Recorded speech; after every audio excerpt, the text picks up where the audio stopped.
Buenas noches. Doy la más cordial bienvenida a la solemne sesión académica del capítulo juvenil de la Benemérita Sociedad de Geografía y Estadística del Estado de Jalisco, en donde tendremos la participación de la maestra Alma Montserrat Gómez Sepúlveda, quien presentará la conferencia ¿Qué es esa disciplina llamada restauración? El arte y la ciencia de cuidar el patrimonio.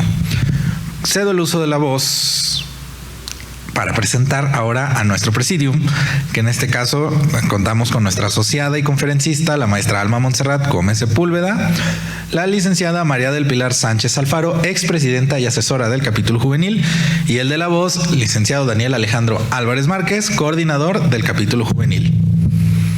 Nuestra conferencista, Alma Montserrat Gómez Sepúlveda, es licenciada en Restauración de Bienes Muebles por la Escuela de Conservación y Restauración de Occidente y máster en Análisis y Autentificación de Obras de Arte por la Universidad de Valencia. Actualmente es estudiante de la Maestría de Ciencias de Materiales en la Universidad de Guadalajara. Desde 2015 es profesora de tiempo completo en la ECRO y conservadora del Museo de Ciencia y Tecnología Dr. Guillermo Santoscoy Gómez, de la Unidad de Patología Clínica. Su área de especialización dentro de la conservación-restauración se centra en el análisis del material y del estado de conservación de las obras de arte mediante técnicas de imagen, mientras técnicas de imagen multibanda y radiografía digital. En esta línea ha colaborado en el estudio de pintura de caballete, obra mural y esculturas de distintas temporalidades y de reconocidos autores como Diego Rivera, José Clemente Orozco, entre otros.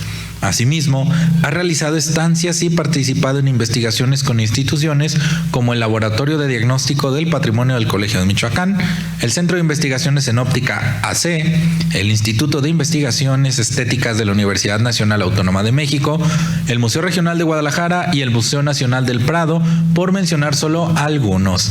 Y es asociada del capítulo juvenil de esta benemérita institución. Ahora le pedimos amablemente a nuestra conferencista proceda a platicarnos. Bueno, en lo que se proyecta mi presentación, quiero agradecerles por la oportunidad de participar nuevamente en este podio, que siempre es un honor presentar y compartir un poco de lo que sé y de lo que es mi profesión. Quiero agradecerle al doctor Julio Sierra, que está aquí presente, quien me encaminó a presentar este tema que no lo había hecho y que es mi profesión y que creo que es muy relevante, y él me comentaba darlo a conocer, difundir lo que hacemos, que bueno, ahorita les voy a platicar un poquito de esto. Bueno, como pudieron escuchar en mi pequeña síntesis curricular, soy restauradora, pero no tengo un restaurante. Y inicio así porque, bueno, les voy a comentar una pequeña anécdota que tengo. Cuando yo estaba estudiando restauración, yo trabajaba de mesera en un restaurante y me pasaba mucho que me decían, ¿estás estudiando algo? Y yo les decía, sí, restauración. Y ellos me contestaban, qué bueno que estás trabajando en algo relacionado con lo que estás estudiando.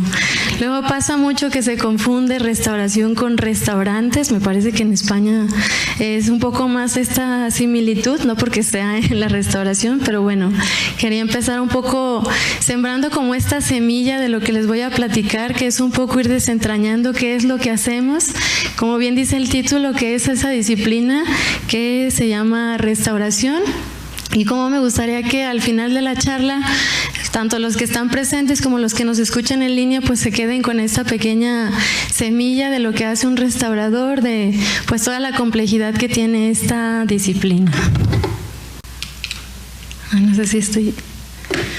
Bueno, para poder hablar de la restauración, de la conservación y de lo que hace un restaurador, pues primero hay que empezar por su objeto de estudio, ¿no? Lo que atiende, que son los objetos materiales. Y les pongo este esquema que lo hizo una de las teóricas de la restauración, de las más importantes en México, Mirta Insaurralde, que la guardamos mucho en nuestra memoria y que en paz descanse. Ella hizo este círculo de la vida de las obras de arte y cómo para que un objeto esté ahí tangible como lo conocemos, pues debe haber obviamente un acto formativo en el que hay un artista, hay un creador que tiene ciertos materiales y que va elaborando ese objeto que fue creado para tener un uso. una vida, ¿no? Y ese uso por sí mismo pues le da un desgaste, una fatiga, a veces hay daños accidentales, intencionales, etcétera. Y en algunos casos vamos a ver que no siempre ese objeto cae en obsolescencia, ese uso que tenía cambia o simplemente pierde ese valor de uso y cae en una obsolescencia, se vuelve un inútil, pasa de moda, etcétera. Y en ocasiones pues esa obsolescencia lo lleva al abandono y por lo tanto a su destrucción. Que esto no hay que verlo necesariamente como algo malo, si nos detuviéramos a conservar todo lo que hay en el planeta o que se crea por el ser humano, pues no habría espacio, no habría bodega que pudiera contener estos objetos. Más bien lo que nosotros conservamos son aquellos objetos que se reconocen, que están en el siguiente punto. Y aquí hay una activación patrimonial. Bueno, aquí me hacía falta como irlo señalando. Ese reconocimiento les da una nueva activación y ya les da esta categoría, vamos a ver que no siempre, pero esta categoría de patrimonio, de bien cultural. Y es ahí donde en algunos casos, ahorita voy a poner otro ejemplo, entra la restauración como disciplina. Aquí recibe al objeto ya no como cuando fue recién creado, sino que es un objeto transformado simbólicamente, materialmente, y hay una alteración que se dio de manera natural por el paso del tiempo y nuestra labor pues es restituirlo, pues restaurarlo, ya hablaremos de esto, y volverlo a llevar al uso, tal vez no a ese uso inicial, no en muchos de los casos, pero sí a un nuevo uso que tiene este objeto. Este ciclo de la vida de las obras de arte que hizo Mirta es muy valioso y es un punto de partida muy importante. Sin embargo, no todos los objetos pasan por este ciclo de vida, no siempre hay una obsolescencia, un desecho, un abandono, sino que a veces simplemente un objeto puede ser usado y ahí sufre un deterioro, hay de nuevo un desgaste, un accidente, no necesariamente perdió valor o fue desechado, sino que simplemente le ocurre algo durante su vida. Aquí es donde entran los conceptos de alteración y deterioro, de los que voy a hablar en un momento. Y por lo tanto va directamente a la restauración, es decir, no nos quedemos con la idea de que siempre tiene que haber una obsolescencia, un desecho y un reconocimiento, sino que a veces ese objeto no deja de ser reconocido como un bien artístico, cultural, etcétera, pero puede llegar a las manos del restaurador por una alteración o un deterioro que hay. Entonces, bueno, quise detenerme en esto porque para poder entender la labor del restaurador hay que hablar de alteraciones y de deterioros, que podrían parecer conceptos que son sinónimos, pero no lo son. Una alteración se considera un cambio físico, químico o biológico en el material, pero no implica una pérdida de ese material y tampoco tiene una connotación negativa. Les pongo este ejemplo del tiempo ahumando una pintura de William Hogarth, en el que se representa el tiempo sobre las obras de arte y cómo pues las obras de arte van modificándose, van cambiando por el propio paso del tiempo. Ahí se representa este humo que va dándole este envejecimiento a la obra, algunos daños como ese desgarre. En la zona baja tiene un bote de barniz, estos barnices que con el tiempo se van amarillando, pero que se consideran alteraciones porque no necesariamente están dañando de forma negativa al objeto. Vamos a ver que muchas veces estas alteraciones no se restauran, no están dañando al objeto como tal y no se consideran negativas. Por lo tanto, bueno, quería distinguir alteración, que no necesariamente es algo negativo en el objeto, contra deterioro, que es en donde los restauradores sí trabajamos. Un deterioro es esa degradación o pérdida de las propiedades del material. El material se está transformando de forma natural, ¿sí? Pero ya está dañando el material de tal forma que se pone en riesgo su estabilidad física, estructural, estética, etcétera. Es decir, no es una modificación natural del paso del tiempo, sino que ya es un daño en el objeto. Entonces les decía, implica un daño o pérdida de la integridad del objeto y ahí ya requiere acciones de conservación o restauración. En este caso les pongo estas esculturas de metal, son un par de esfinges, aquí solo pongo una. Son esculturas de metal que están en las puertas del Museo Arqueológico Nacional en Madrid, España. Y bueno, esta imagen es antes de la restauración. Al ser objetos metálicos, pues los metales químicamente y termodinámicamente tienden a la corrosión, tienden a mineralizarse, a deteriorarse. Entonces es natural que a los metales les ocurran este tipo de transformaciones para intentar pues estabilizarse. Se dice que intentan volver a su estado inicial, que era pues ser minerales, y entonces empiezan a tornarse con estos tonos. Y no solamente es que no sea estético, sino que ya está implicando una transformación del metal hacia un mineral, como si se estuviera transformando en una roca. Y eso ya hace que pierda resistencia estructural y ya haya otros daños en el metal. Entonces ahí ya requiere acciones de conservación o de restauración para que no se continúen dañando. Entonces, bueno, va a haber alteraciones que son un cambio natural que ocurre en las obras, en todos los objetos van envejeciendo, y ya los deterioros son los que requieren acciones de conservación o restauración, los que ponen en riesgo ya la estabilidad del objeto. Entonces, bueno, ya con esto en mente, retomando este ciclo de vida de las obras de arte que plantea la doctora Mirta, pues les traigo un ejemplo igual de metal. Soy restauradora de metales, la mayor parte de los objetos que restauro son de metal, y esta es la Sala de los Magos Universales que está fuera del Cabañas, quizás la reconocen. La otra, que son una sala como de unos sillones más en círculo, esa se llama la Sala de los Magos.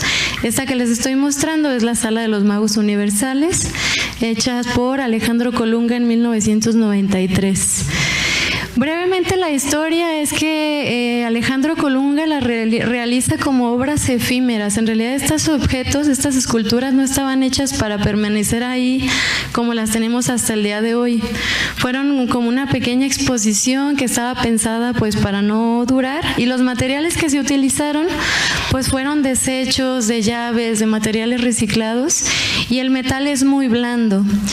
Entonces lo que ocurre por su uso, digamos que en su formación, pues es eso, ¿no? Hay que considerar que durante su factura o su elaboración, pues estaban hechos con materiales de este tipo, muy blandos. Tomando en cuenta esto, pues durante su uso sufren vandalismo, se roban el metal para venderlo, porque el metal no pierde su valor material, que pasa mucho con las esculturas.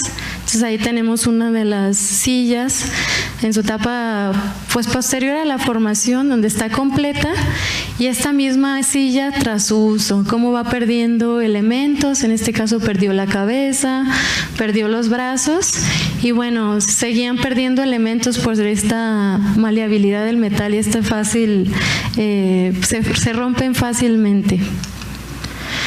Entonces, ¿qué hace la restauración? Pues recuperar o recurrir a fotografías antiguas, observar su valor, el uso y este ciclo de vida que les comentaba, y recuperar, ¿no?, estas formas que se perdieron y pues que continúen siendo usadas. Se asume que siguen estando pues en la calle y que este riesgo vuelva a ocurrir. De hecho, hace poco las vi y ya había perdido uno de los brazos, pero bueno, es un ciclo constante que también como restauradores asumimos. Este ejemplo se los puse para que veamos como este ciclo de vida de los objetos, pero ahorita hablamos más de pues del método, ¿no?, la metodología de la restauración. Entonces, ya para ir adentrando a la disciplina, pues hay que preguntarnos qué pasa entonces cuando una pintura va envejeciendo, cuando una pintura se daña. Y pues no sé si alguna vez se habían preguntado, los que no conocían sobre la disciplina, pues quién cuida de estas obras de arte y a qué se dedican, qué estudiaron algo, son artistas, tienen un restaurante. Bueno, entonces hoy vamos a hablar de esa disciplina, ¿no? Que en muchos casos es silenciosa, que se queda tal vez a veces tras bambalinas, pero vamos a ver cómo es una disciplina que une varios campos, entre ellos el arte, la ciencia, en un sentido amplio de la palabra, no solamente ciencias exactas, ahorita lo veremos, y la historia. Y bueno, comúnmente no solamente se le llama restauración, sino conservación-restauración. Vamos a ver que hay también una diferencia en estos dos términos. Entonces, ¿qué significa conservar y restaurar? Pues por un lado, y lo pongo primero porque son las primeras acciones, está la conservación, que nuestra labor es prevenir ese deterioro. Ya recuerden que habíamos hablado de que el deterioro es connotación más negativa cuando ya se está dañando el objeto, y la restauración es cuando ya hay que intervenir, cuando el daño ya existe y hay que remediarlo. Hay una analogía que se hace mucho, que a mí me parece valiosa porque ayuda a entender cómo trabajamos y hasta cierto punto nuestro actuar, que es con la medicina. Y bueno, se menciona que conservar es cuidar la salud, o sea, prevenir, y restaurar ya es curar. Ahorita voy a hablar más a profundidad de esto. Entonces muchas veces nos llaman los médicos del arte por esta forma o este método que tenemos de acercarnos a los objetos. Entonces los restauradores, al igual que los médicos, ahorita les voy a hacer una tabla más extensa. Primero observamos el objeto, nos acercamos, hacemos un diagnóstico, que ese diagnóstico nos implica varios pasos que ahorita vamos a hablar, y después tratamos. Es decir, no llegamos directamente a restaurar, sino que hay previamente una observación y un diagnóstico para saber cómo actuar. En este caso les pongo un Cristo de San Martín Hidalgo, que fue una práctica de campo con la Escuela de Conservación y Restauración de Occidente. Y bueno, ahí la práctica implicó solamente el diagnóstico. Llevamos a los estudiantes solamente a observar las esculturas, a estudiarlas sin realizar ningún tratamiento de restauración. Fue todo un mes haciendo eso porque es muy valioso que los estudiantes aprendan esto, que no solamente es llegar y ya empezar a meter el pincel o el bisturí, sino que hay que observar previamente. Entonces, bueno, les comentaba que igual que los médicos analizamos, diagnosticamos, tratamos y damos seguimiento. En la siguiente tabla que les voy a mostrar, claro que para los médicos es mucho más complejo, ¿no?, que esta forma en que lo simplifiqué, pero es una forma en la que me gustaría hacer esta analogía o esta comparación entre medicina y conservación, restauración. Entonces, para nosotros, bueno, para la medicina hay una valoración inicial que es pues examinar al paciente, observarlo y hablar con él. Con nosotros pues los objetos son inanimados, no podemos preguntarles, pero los examinamos, observamos sus alteraciones, los distinguimos con deterioros y tratamos de entender qué es lo que está ocurriendo. Después se hace un análisis que, así como cuando vamos al médico y nos solicita estudios de laboratorio, radiografías, etcétera, pues nosotros también recurrimos a otras ciencias como la química, la física, la biología, etcétera, para realizar análisis. También hacemos radiografías a las esculturas, tomografías, ahorita voy a hablar un poquito de esto, imágenes con distintas radiaciones para poder pues entender no solamente con nuestros ojos, sino apoyado de la ciencia, qué es lo que le está pasando al objeto.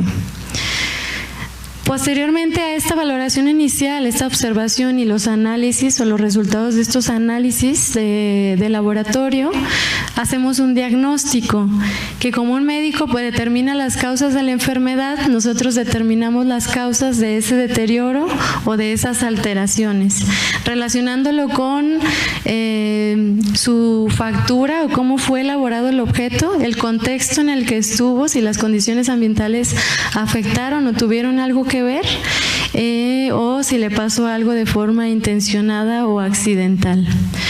Una vez que ya hicimos estos 3 pasos, estas 3 etapas, ahora sí vamos al tratamiento, que así como nos aplican terapias, nos dan medicamentos cuando vamos al médico, pues en conservación sería ejecutar ya la restauración, dar esos tratamientos que se requieren para estabilizar el bien que llegó a nuestras manos. E igual, pues damos un seguimiento, que sería el equivalente en medicina, pues a controlar la evolución de la enfermedad y prevenir recaídas. Nosotros monitoreamos el estado de conservación, damos recomendaciones para evitar futuros daños. Entonces, bueno, espero que con esta tabla haya quedado un poco claro por qué nos dicen médicos del arte y por qué esas similitudes en cuanto a nuestra forma de actuar. Bueno, arriba se tapa un poquito, pero nosotros tenemos también, al igual que en otras disciplinas, pues términos especializados y detalles en el objeto que nos hacen entender qué fue lo que pasó.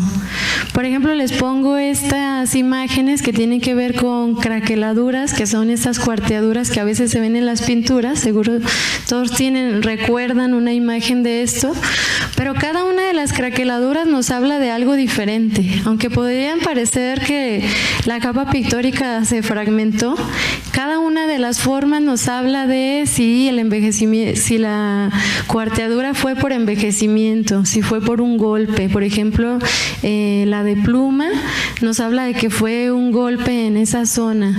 La radial tiene que ver, esta de la derecha, por la tensión de la tela al bastidor.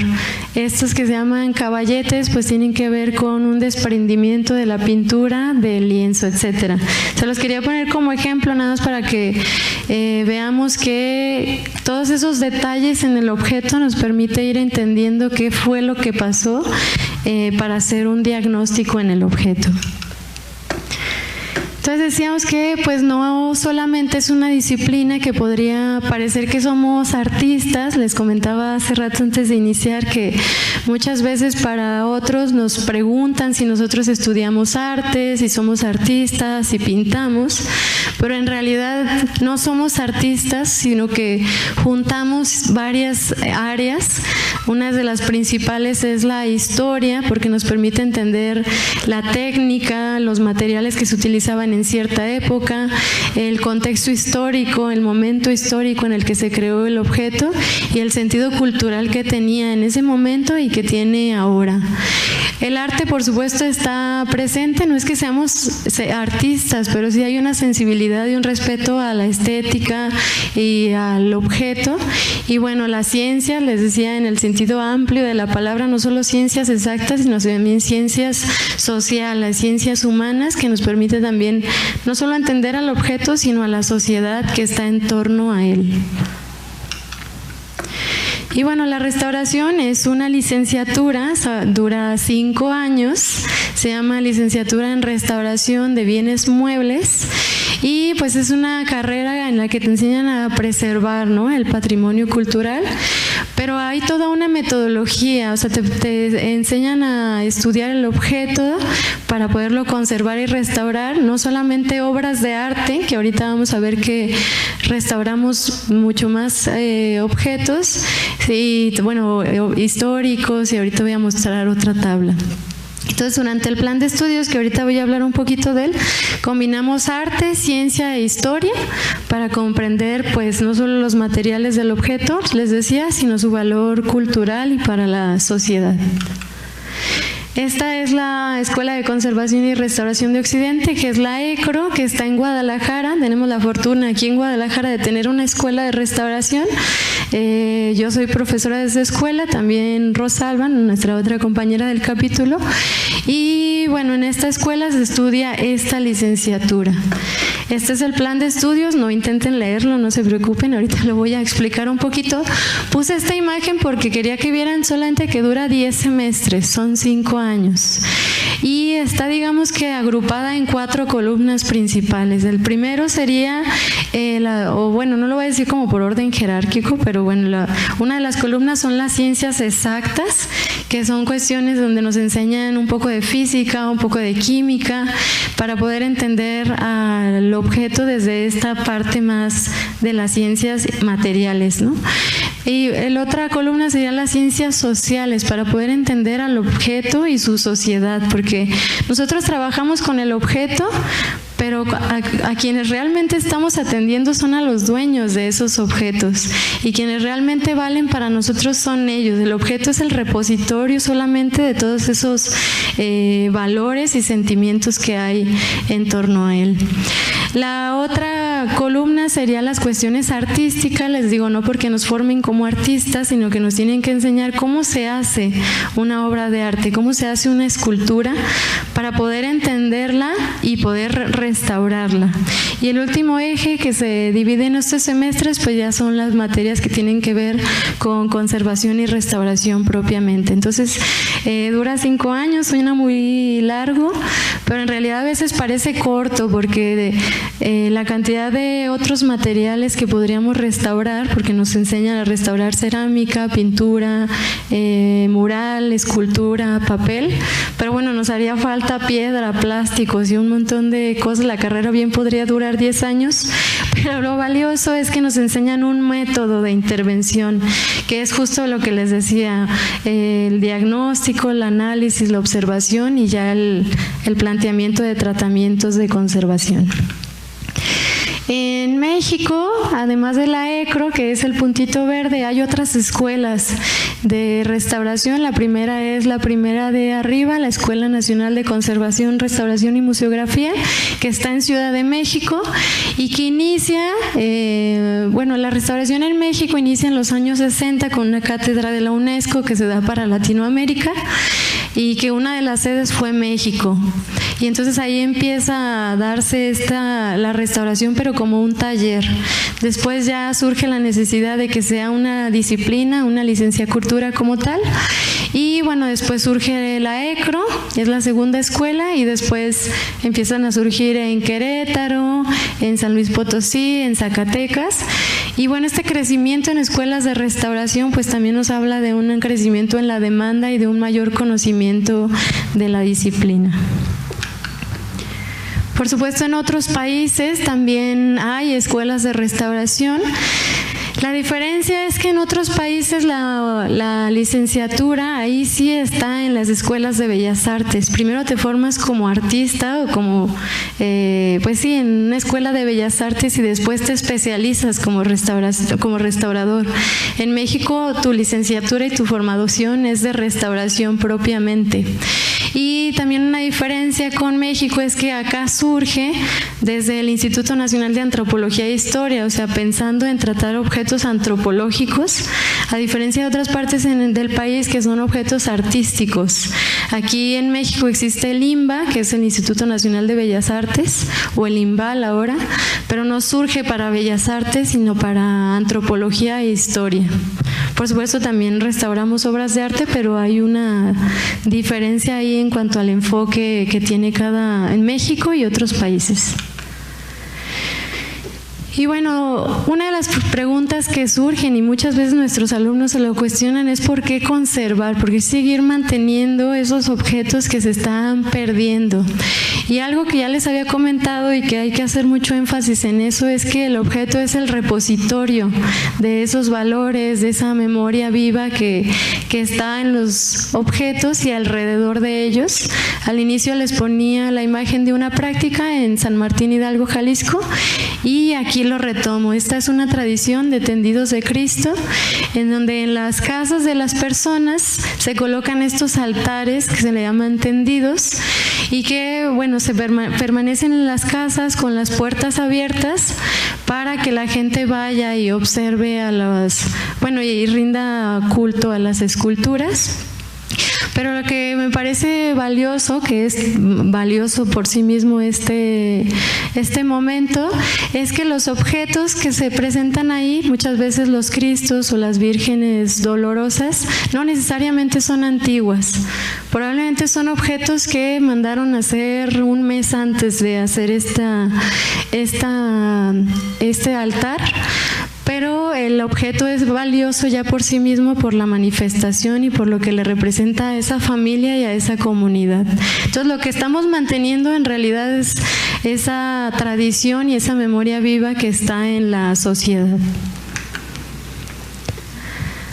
Y bueno, este concepto de patrimonio con memoria viva no solamente está en sociedades que tienen este tipo de manifestaciones, no solamente trabajo en la Escuela de Conservación y Restauración de Accidentes, sino también soy conservadora del Museo de Ciencia y Tecnología, y ahí conservamos objetos que tienen que ver con la medicina de laboratorio, con la patología clínica, pero también guardan este tipo de memorias, ¿no? Esta es una imagen que me gusta mucho, de un evento que hubo de Verano Niños hace varios años, en el que como museo pues los niños iban a visitarnos y empezaban a conocer también este tipo de objetos que no son artísticos, que a lo mejor no son bellos, pero que también les habla de una historia y de una memoria que hay de la ciudad, de la medicina y de pues el cuidado de la salud. Y esto me lleva pues a hablar de los objetos de la restauración. Casi siempre que pensamos en restauración, no sé si les pasará, a mí me pasaba cuando entré a estudiar restauración, yo me imaginaba con mi pincel y mi obra de arte, y después me di cuenta que los objetos restaurables son más amplios que eso. No solamente restauramos obras de arte, que podrían ser antigüedades, monumentos, esculturas, artes, sino que también restauramos bienes culturales, objetos arqueológicos, etnográficos, históricos, industriales, litúrgicos e incluso los objetos rememorativos o de colecciones particulares. Una cadena que tal vez te heredó tu abuela ya es un objeto para ti restaurable y un objeto valioso que podemos nosotros restaurar y conservar. Y bueno, entonces en esta idea de los objetos restaurables, pues sí hay mucha presencia de restauradores en museos. Hay muchos museos en el mundo que tienen restauradores. Por supuesto, yo vengo a hablar aquí de mi libro, que es el Museo de Ciencia y Tecnología, donde trabajamos Rosalba y yo con el doctor Julio Sierra, que es un museo que cuenta con restauradores de planta en su colección. Y esto nos habla de una valoración de las colecciones, no solamente artísticas, sino también históricas y científicas. Esta conciencia por tener de planta profesionales que garanticen o conserven en todo momento esas colecciones. Sin embargo, no solamente estamos en los museos, también hay restauradores en colecciones particulares. Cada vez más hay presencia de restauradores en puestos públicos, en puestos de gobierno, etcétera. El perfil del restaurador es tan amplio que puede estar en distintos ámbitos, porque así son de amplios también los objetos de la restauración. Y entonces, bueno, ya para ir concretando, pues, ¿qué hace un restaurador? Habíamos dicho al principio, observa y estudia la obra, diagnostica materiales y alteraciones, decide la mejor estrategia para su conservación una vez que ya observó e interviene solo lo necesario. Es algo que caracteriza la restauración, y ahorita vamos a poner ejemplos de lo que no es la restauración. Y tenemos que hacer este procedimiento siempre en cada obra, porque cada obra es única y no va a haber una receta que nos diga, esta es una escultura y siempre se interviene igual, sino que siempre hay que hacer este proceso para entenderla. En esta imagen estamos estudiando la escultura de Nuestra Señora de Guanajuato. En Guanajuato capital fuimos con la ECRO y este estudio pues ayudó a la restauración de esta imagen. Y bueno, algunas herramientas que utiliza el restaurador, no les voy a hablar mucho porque en pláticas anteriores ya he hablado más extensamente de esto, pero para poder hacer ese análisis utilizamos microscopios, lámparas como luz ultravioleta, cámaras, utilizamos pinceles, solventes, microscopios. Y bueno, en el Museo de Ciencia y Tecnología se brindan servicios en los que se hacen radiografías y tomografías a los objetos.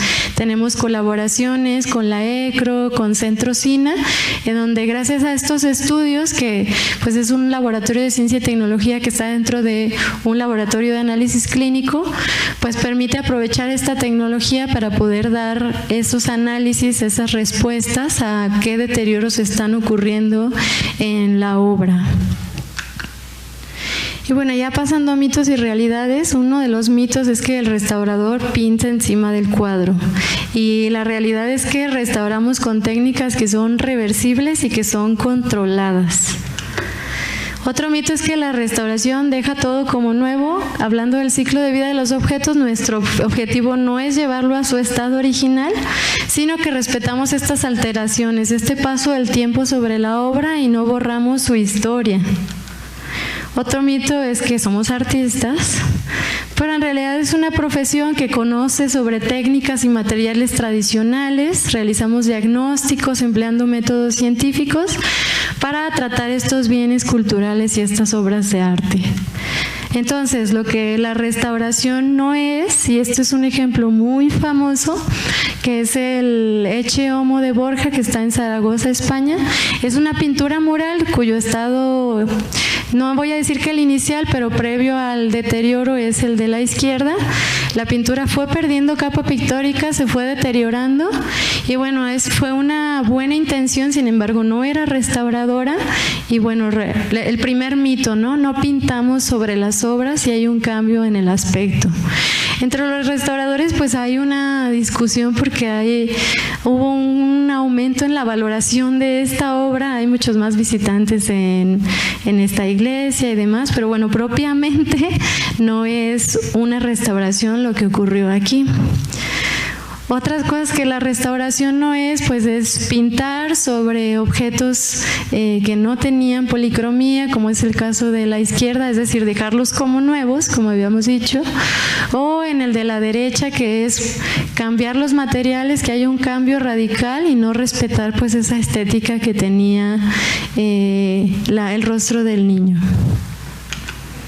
O seguro lo conocerán, un ejemplo más local, lo que le ocurrió a la escultura ecuestre de Carlos IV en la Ciudad de México, que ellos, los que iniciaron con este proceso, eran artistas y por eso ocurrió esto. Aplicaron ácido nítrico al 30% sobre la superficie del metal y eso hizo que este tono, que se le conoce como pátina, que es una capa protectora sobre el metal, pues se disolviera creando manchas, dejando el metal desnudo y corroyendo por la intemperie. Después de esto ya entraron restauradores de profesión y pues solucionaron este daño que había ocurrido.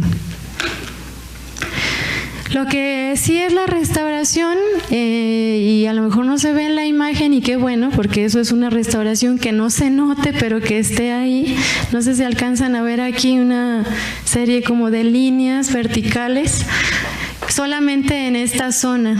A esto se le llama rigatino y es una reintegración de una laguna. Una zona donde la pintura se perdió, pero solamente pintamos ahí con un material que se distingue del original, pero que a la distancia no te das cuenta que está ahí. A diferencia de lo que ocurrió con el Ecce Homo de Borja, nosotros, ¿qué hubiéramos hecho? Pues solamente reintegrar en las zonas donde se había perdido para respetar o que continuara siendo la imagen original. Entonces nosotros nos guiamos con ciertos criterios que surgen de cartas de Venecia y bueno, de acuerdos que se dan entre arquitectos, restauradores, etcétera, que hablan de uso de materiales distintos al original para que no falseemos información, mínima intervención, es decir, tocar solo lo que se haya perdido, retratabilidad, es decir, que nuestra intervención pueda ser retirada en algún momento que sea necesario, que los materiales sean compatibles con el objeto, con el original, un respeto al original, no pintar sobre documentar todo y que la intervención sea discernible, es decir, pintar con líneas verticales para que se noten dónde estaba o dónde colocamos nosotros la reintegración.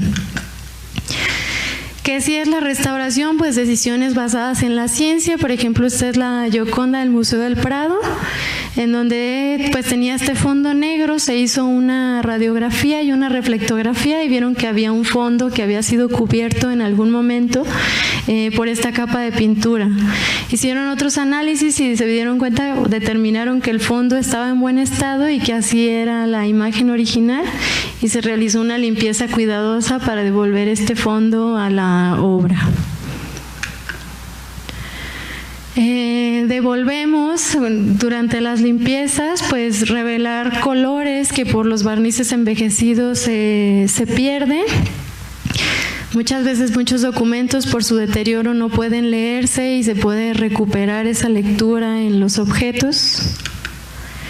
Y pues lo más importante es recuperar su estabilidad y que regresen a ese uso, esa funcionalidad que tienen actualmente. Sí, sin embargo, siempre tiene que hacerse con mucha ética y responsabilidad porque cada intervención implica un cambio en el objeto y por lo tanto tiene que hacerse con moderación. En la mano del restaurador no debe de notarse y este es un ejemplo que se dio hace poco, es la Virgen de la Macarena, de la Basílica de la Macarena en Sevilla, se sometió a un proceso de restauración. Lo grave de aquí es que hubo un cambio, sí, pero es una escultura que tiene mucha devoción y que es muy bien conocida por la sociedad que está alrededor de ella y bueno, todos los que la observamos en videos, en fotografías, etcétera.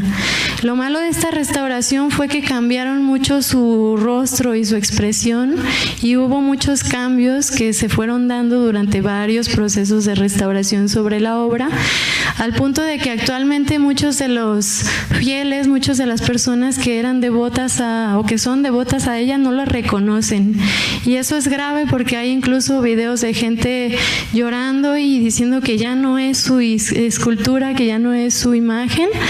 Y les decía, los objetos son repositorios de esas tradiciones y de esos sentimientos y probablemente sí sigue siendo la misma escultura, pero la gente ya no se identifica con ella. No significa que esto haya pasado con todas las personas, pero sí hay una gran parte de la comunidad que por estos cambios que hizo la mano del restaurador, pues hay un daño también en esa devoción y en esos sentimientos que les evocaba.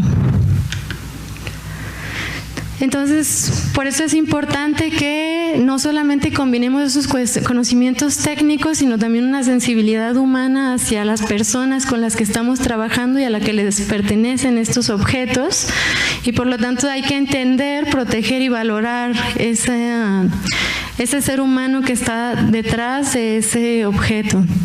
Por ejemplo, el restaurador incide en momentos difíciles para la sociedad, como fueron los sismos del 2017.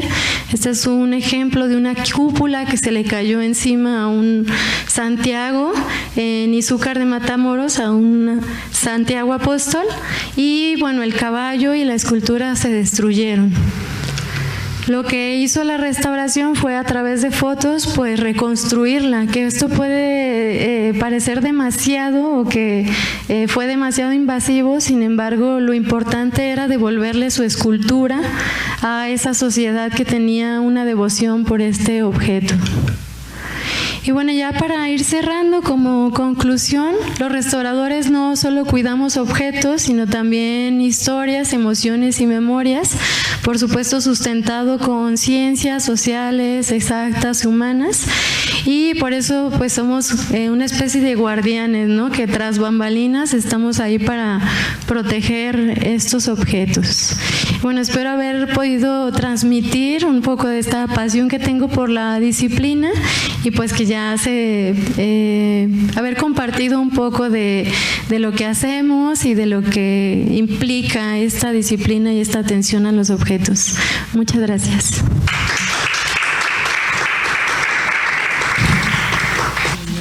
Bueno, en este momento abrimos el espacio si hay alguna pregunta, algún comentario para quienes estén presentes o si hay algún comentario o pregunta ya en redes sociales.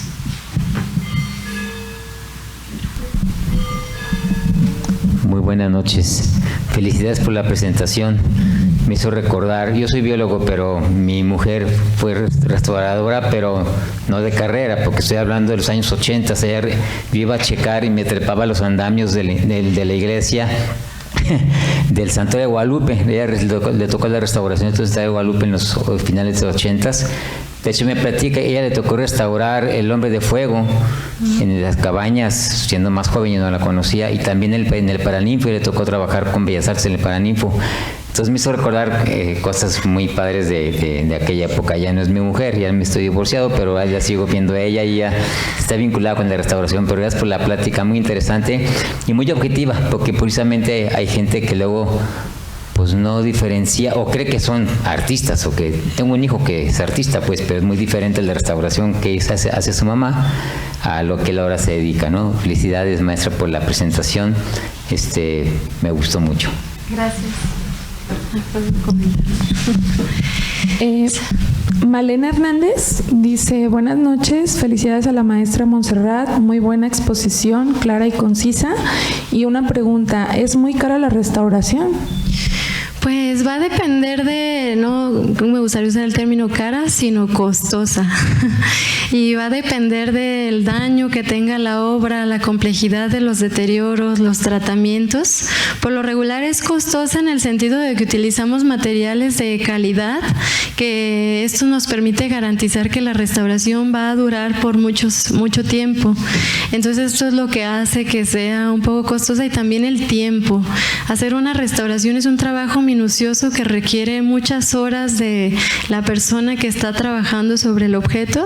Entonces, bueno, esto hace que varíe, ¿no? entre costos, pero sí va a depender del objeto y de su complejidad en sus deterioros. Y bueno, antes comentarle, pues muchas gracias por la felicitación. Muchas veces parece que está muy distante, pero trabajamos muy de cerca con los biólogos. De hecho, bueno, Rosalba, que está aquí en primera fila, ella está estudiando la maestría en productos forestales, que está muy relacionado con, pues más hacia la química orgánica y biología. Entonces, seguro, pues había una buena comunicación en ese sentido. Y no me extraña que no haya tenido la licenciatura su pareja en ese momento, porque la restauración en el occidente, en Guadalajara, empezó hace 25 años. Entonces, claro que muchos se formaron de forma empírica y no, pues, tienen muchísimos conocimientos y muy valiosos. Entonces, pues, felicidades a ella también. Gracias, Monse. Qué bueno que hiciste caso, porque aclaraste muchas dudas, y la parte final, esa de qué somos y qué no somos, pues también nos aclara mucho.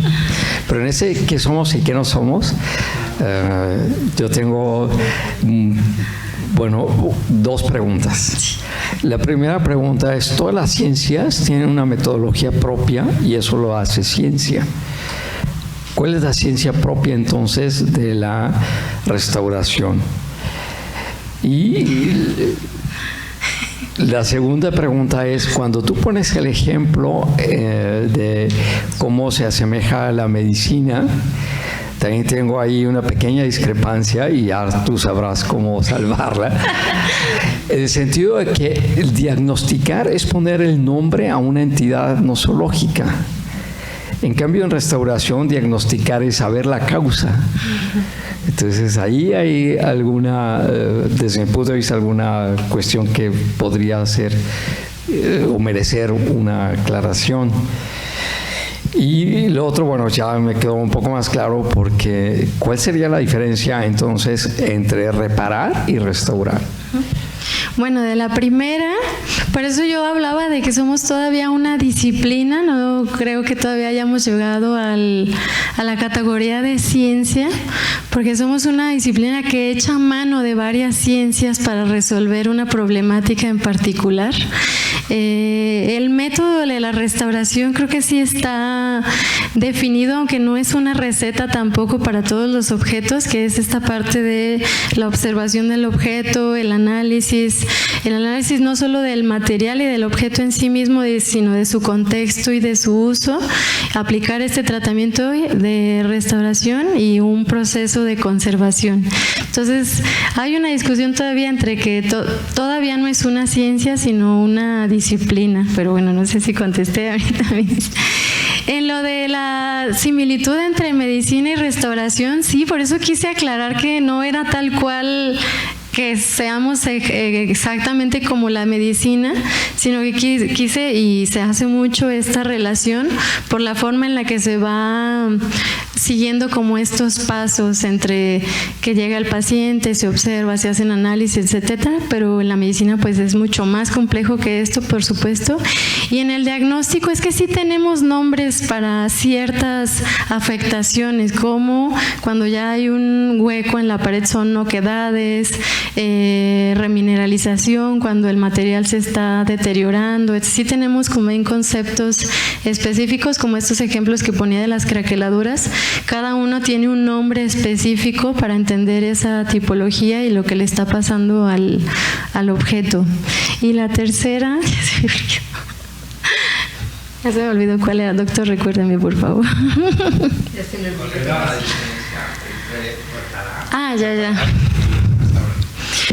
Pues la reparación, que muchas veces se utiliza como sinónimo, nosotros no, es tomar al objeto y devolverle esa función que tenía sin detenerse a ver más allá del objeto.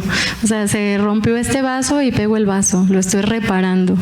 La restauración no solamente va hacia lo material, sino entender por qué ocurrió, y también si yo vuelvo a colocar esa pieza en ese vaso, cómo va a impactar a la sociedad que está alrededor de él, cómo voy a garantizar que eso va a perdurar por más tiempo, etcétera. O sea, es más integral que una reparación por sí misma. No sé si lo convencí, no lo veo convencido, pero... Un poco con lo que comentó al principio, nos lleva como a un interrogante en el sentido de decir qué falta para, entiendo la temporalidad, pero qué falta para que el restaurador o aquellos restauradores empíricos, los restauradores que han estudiado una profesión tengan ese reconocimiento que los lleve a separar, a distanciarse o a separarse un poco de aquellos que ahora todavía existen, pues, ¿no? Sí. Ya entiendo más. Sí, yo creo que tiene que ver con estos criterios de los que hablaba. Por un lado, o sea, yo reconozco muchas veces el trabajo de estos restauradores empíricos que tienen una habilidad magnífica manualmente, pero a veces no hay una mínima intervención, ¿no? Que es uno de nuestros conceptos, y pintan todo el objeto o le rehacen partes al objeto, y no es que eso esté mal necesariamente, porque nosotros también podemos rehacer parte de un objeto, pero nosotros no hacemos, mira, creo que el ala era así y lo hacemos, sino que hacemos una investigación de cómo eran las alas en ese momento y si es necesario recolocar esa ala o no. O sea, digamos que hay una reflexión o un pensamiento más allá de solamente decir, lo que tengo que hacer es que este objeto se vea bien. Para nosotros no es solamente el objeto, sino ese contexto y esa persona, y un diálogo mayor también. Entonces creo que eso es lo que distingue, no tanto manualmente, porque incluso hay restauradores empíricos que manualmente son mucho mejores que nosotros, pero es estos criterios, estas reflexiones en torno al objeto y su entorno y las personas que están en torno a él para esta toma de decisiones más en conjunto y pensando más en estos criterios que guían a la disciplina. Sí. Monty, te quiero felicitar por tu presentación, perdón. Y también quisiera, yo creo que para las personas que nos están escuchando y las personas que están aquí presentes, que nos pudieras dar algún consejo de conservación preventiva para objetos que tenemos en nuestras casas y que también apreciamos. No sé si tengas algún consejo ahí que nos pudieras brindar. Sí, pues muchas veces los deterioros más grandes que hemos visto no es que tengan malas intenciones, al contrario, la intención es buena, la intención es mantenerlo limpio y conservarlo, pero cosas como limpiar el objeto con un trapo húmedo está afectándolo porque estás mojándolo y estás muchas veces hasta debilitando sus materiales, que podría parecer una labor como muy común, le paso el trapo húmedo y ya está, pero eso afecta al objeto. Se recomienda más bien un plumero o un paño seco con cuidado y pues poder hacer esas limpiezas. Entonces, no mojarlos. Muchas veces también veo que eso pasa más en iglesias, que limpian los objetos con brazo, esta marca comercial, perdón. Pero bueno, el brazo es un material que tiene amoníaco, que tiene abrasivos muy agresivos y muchas veces se hace con una intención de mantenerlos brillantes, pero este material a la larga daña al objeto, termina por empañarlo más, por estas pequeñas partículas ya no se quitan. Me ha llegado a restaurar objetos que previamente fueron limpiados con brazo y son muy difíciles de volver a tratar. Entonces, el brazo está hecho para las estufas y para otro tipo de cosas, no para los objetos artísticos. Entonces, bueno, no mojarlos, no utilizar productos comerciales. A veces lo mejor que podemos hacer es plumero, paños secos y ya no colocarles nada más. Muchísimas gracias, Monse. Muy ilustrativa tu conferencia. Me hace recordar mucho un dicho que tenemos en el ramo de los videojuegos. Ustedes son como los programadores. Porque si hacen su trabajo, se nota. Pero si lo hacen mal, se nota y se nota todavía más. Entonces, eso es como todavía la importancia del trabajo que están haciendo ustedes. Y qué bueno que lo estás divulgando, porque también es importante que sepamos quiénes están detrás de pues ahora sí que conservación patrimonial, porque el patrimonio que no se conoce pues no se valora, y por lo tanto al no valorarlo, conservarlo, pues les complicamos el trabajo. Entonces qué bueno que estás aquí con nosotros y ahora nos toca pedirle a nuestra asesora que haga el entrega de tu reconocimiento.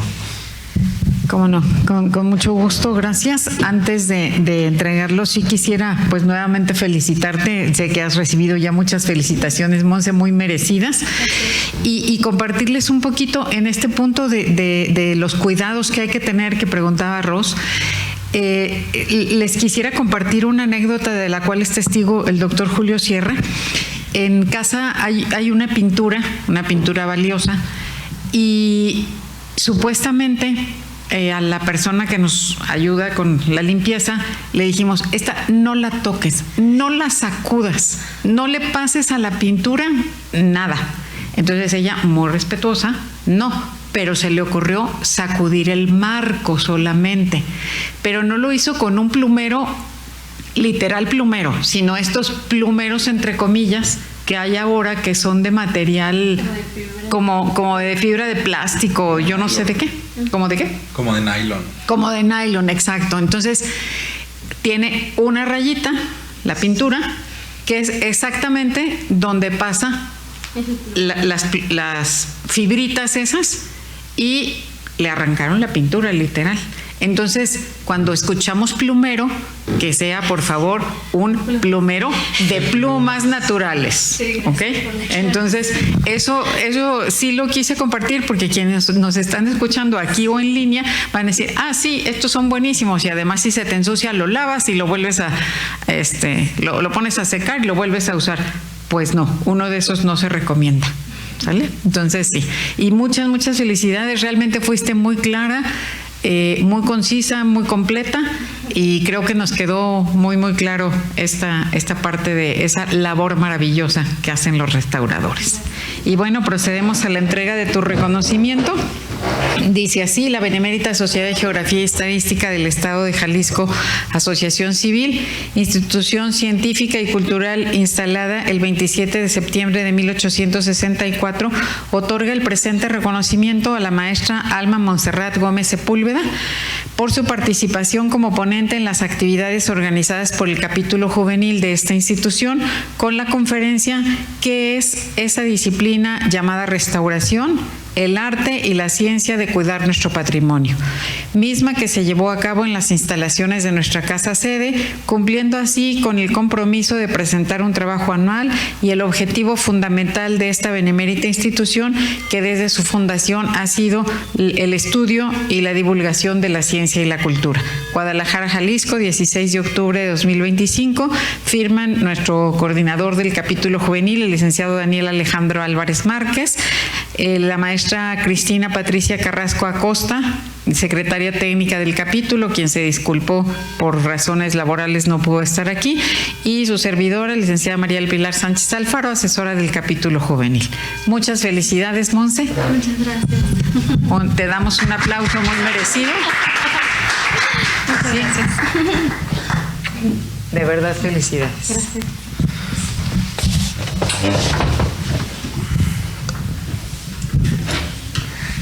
Antes de continuar, queremos agradecerle la presencia al doctor Julio Sierra García de Quevedo, que es director del Museo de Ciencia y Tecnología y quien recomendó a Monse para que integrara al capítulo juvenil. Así es, siendo uno de los mejores elementos que han ingresado, por lo menos desde que yo estoy acá. Entre los avisos, les invitamos el próximo martes 21 de octubre del 2025 a las 8 de la noche a la conferencia Guadalupita y Doloritas, las mujeres más importantes en la vida de Vicente Guerrero, a cargo de nuestra expresidenta, la doctora Adriana Ruiz Rasura. Así como también el día miércoles 22 de octubre del 2025 se llevará a cabo la conferencia Centenario de la Universidad de Guadalajara a cargo del maestro José Manuel Jurado Parres, la cual se llevará a cabo a las 6 de la tarde en la Escuela Preparatoria de Jalisco. Al término de esta sesión, a quienes nos acompañan de manera presencial, les invitamos al convivio que tenemos preparado para seguir compartiendo con nuestra restauradora. Finalmente, le solicito a nuestra asesora realice la clausura de la sesión, por favor. Con mucho gusto. Bueno, siendo las 9 en punto, según nuestro reloj vecino, declaro formalmente clausurada esta sesión. Muchas gracias, Monse. Gracias a todos por su asistencia presencial y en redes.